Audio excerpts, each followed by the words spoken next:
Sippy പള്ളിപ്പുറത്തിന്റെ കടുവയെ പിടിച്ച കിടുവ എന്ന കഥ. കങ്കാണിക്കാട്ടിലെ കുങ്കൻ കുറുക്കന് കുസൃതികളായ 3 ചങ്ങാതിമാരുണ്ടായിരുന്നു.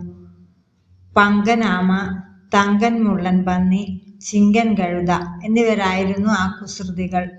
എവിടെ പോയാലും ഈ 4 ചങ്ങാതിമാരും ഒരുമിച്ചേ പോകൂ. എന്തു കിട്ടിയാലും 4 പേരും ഒരുമിച്ചേ പങ്കിടും. അത്രയ്ക്ക് അടുപ്പമായിരുന്നു അവർ തമ്മിൽ. കുങ്കൻ കുറുക്കനായിരുന്നു അവരുടെ നേതാവ്. ഒരു ദിവസം അവർ 4 പേരും കൂടി ഒരു വിനോദയാത്രയ്ക്ക് പുറപ്പെട്ടു.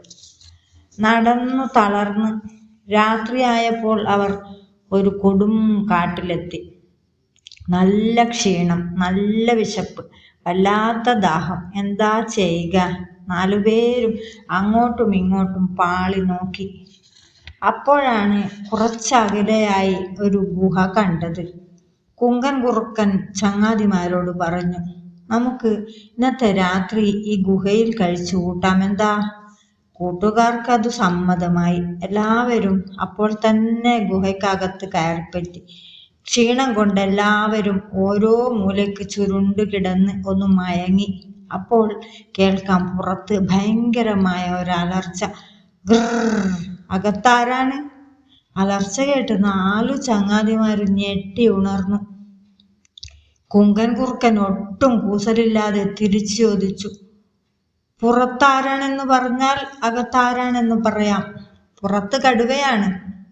കടുവ! കാടുകുലുങ്ങുന്ന സ്വരത്തിൽ കടുവയുടെ ശബ്ദം മുഴങ്ങി. അപ്പോഴാണ് തങ്ങൾ കയറിക്കൂടിയിരിക്കുന്നത് കടുവയുടെ ഗുഹയിലാണെന്നുള്ള കാര്യം അവർക്ക് മനസ്സിലായത്. പങ്കനാമയും തങ്കൻ മുള്ളൻ പന്നിയും ചിങ്കൻ കഴുതയും പേടിച്ച് വിറച്ച് മൂലയിൽ പങ്ങിയിരുന്നു. എന്നാൽ കുങ്കൻ കുറുക്കൻ പതറിയില്ല. അവൻ ഉറക്കെ തിരിച്ചടിച്ചു, പുറത്ത് കടുവയാണെങ്കിൽ അകത്ത് കിടുവയാണ്. കടുവയെ തിന്നുന്ന കിടുവ. ഇത് കേട്ടതോടെ കടുവ ഭയന്ന് വിറച്ചു. അവൻ വിറയാർന്ന സ്വരത്തിൽ ചോദിച്ചു, നിന്റെ രോമമൊന്നു കാണട്ടെ. കുങ്കൻ കുറുക്കൻ വേഗം മുള്ളൻ പന്നിയുടെ ഒരു മുള്ളെടുത്ത് പുറത്തേക്കിട്ടു. കടുവ അതു കണ്ടു ഞെട്ടി. ഇത്ര വലിയ രോമമുള്ള കിടുവയുടെ ദേഹം എത്ര വലുതായിരിക്കും? കടുവ പേടിയോടെ വീണ്ടും ചോദിച്ചു, നിന്റെ തലയിലെ പേനിനെ ഒന്ന് കാണിക്കാമോ? കുറുക്കൻ വേഗം പങ്കനാമയെ എടുത്ത് പുറത്തേക്കിട്ടു. ഇത്ര വലിയ പേനോ? പേനിന് ഇത്ര വലിപ്പമുണ്ടെങ്കിൽ അവന്റെ തലയ്ക്ക് എത്ര വലിപ്പമുണ്ടാകും? കടുവ ഓടാൻ തയ്യാറെടുത്തു. അവസാനമായി അവൻ പറഞ്ഞു, ഹേ കിടുവേ, നിന്റെ അലർച്ച ഒന്ന് കേൾക്കട്ടെ.